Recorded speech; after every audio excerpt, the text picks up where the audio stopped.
তখনও চাঁদাবাজির মহা উৎসব চলত, এখনো চলে। কোনো কোনো জায়গায় রেট বৃদ্ধি করে দেওয়া হয়েছে। লজ্জা ভাই, লজ্জা। ভিক্ষা করে খাওয়া অন্যায় নয়, পাপ নয়, গুনার কাজ নয়। তুমি ভিক্ষা করো, সেটাও চাঁদার চাইতে ভালো। 5 তারিখে যা হয়েছে, আল্লাহ তাআলা মুক্তির দুয়ার খুলে দিয়েছেন, কিন্তু এই জাতির মুক্তি এখন অর্জিত হয়নি। কক্সবাজারের মানুষ ধার্মিক, প্রায় সবার মাথায় এখানে টুপি দেখতেছে।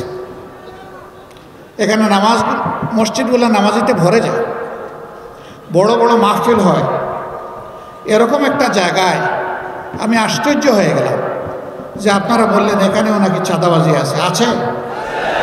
শিওর আপনারা? তাইলে অন্তত এখানে দখল বাণিজ্য নাই, জায়গা জমি অবৈধভাবে দখল করা, গাড়ি ঘোড়া দখল করা, অফিস আদালত দখল করা, ফুটপাত দখল করা, জলমহল বালুমহল দখল করা, তারপরে বনমহল দখল করা, এগুলো তো নাই। সবগুলো আছে। কারা করে? আমাজনের জঙ্গল থেকে বের হয়ে আসা কোনো অদ্ভুত প্রাণী এগুলো করে? এদেশের কিছু মানুষ করে। তাদের কাছে আমাদের বিনীত অনুরোধ, সবাই যার যার জায়গায় রাজনীতি করবেন, যার যার আদর্শ নিয়ে, কিন্তু রাজনীতির সাথে চাঁদাবাজি, দুর্বৃত্তপনা এবং দুর্নীতির কোনো সম্পর্ক নাই। যেখানে চাঁদাবাজি আছে, দুর্বৃত্তপনা আছে, দুর্নীতি আছে, এটার নাম রাজনীতি নয়। ভাই এবং বন্ধুগণ, দয়া করে আমাদের হাজারো হাজার সন্তান যারা খুন হলো, গুম হলো, পঙ্গু হলো, তাদের জীবন, রক্ত, এর প্রতি একটু সম্মান দেখান। এদেরকে অপমান করবেন না। শহীদের আত্মা অভিশাপ দেবে, পঙ্গু আহতদের আত্মা অভিশাপ দেবে, আল্লাহর আসমান থেকে অভিশাপ নেমে আসবে। এ কাজ করবেন না। এ কাজ থেকে নিজেদেরকে বিরত রাখুন, মানুষকে শান্তিতে থাকতে দিন। এখনো শুনতে হয় বেদনার সাথে, ফ্যাসিস্ট আমলেও আমরা ছিলাম নির্যাতিত, তখনও চাঁদাবাজির মহা উৎসব চলত, এখনো চলে। কোনো কোনো জায়গায় রেট বৃদ্ধি করে দেওয়া হয়েছে। লজ্জা ভাই, লজ্জা। ধিক্কার জানাই, এই কাজ কেউ যেন আমরা না করি। এটা অত্যন্ত ঘৃণিত কাজ।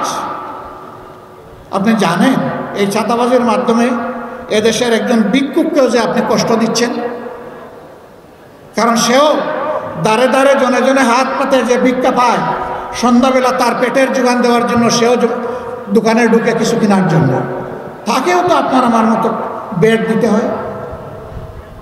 তো জিনিসপত্রের দাম যে হারে বেড়েছে, সেই হারেই তো তাকে বেড দিতে হয়।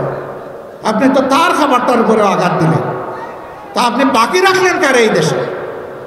সুতরাং যারা মানুষের কাছ থেকে অবৈধ চাঁদাবাজি করে, তাদেরকে বলবো, ভাই, তোমার যদি শারীরিক সামর্থ্য না থাকে, তোমার যদি বুদ্ধি শুদ্ধি সেই রকম না থাকে, ভিক্ষা করে খাওয়া অন্যায় নয়, পাপ নয়, গুনার কাজ নয়। তুমি ভিক্ষা করো, সেইটাও চাঁদার চাইতে ভালো।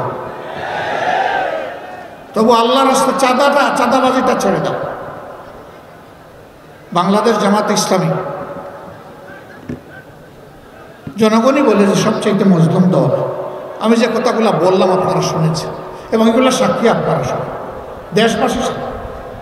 তো কই আমাদের একটা কর্মী সেই রকম দলবল নিয়ে তো কোথাও চাঁদাবাজির উৎসব পালন করছে না।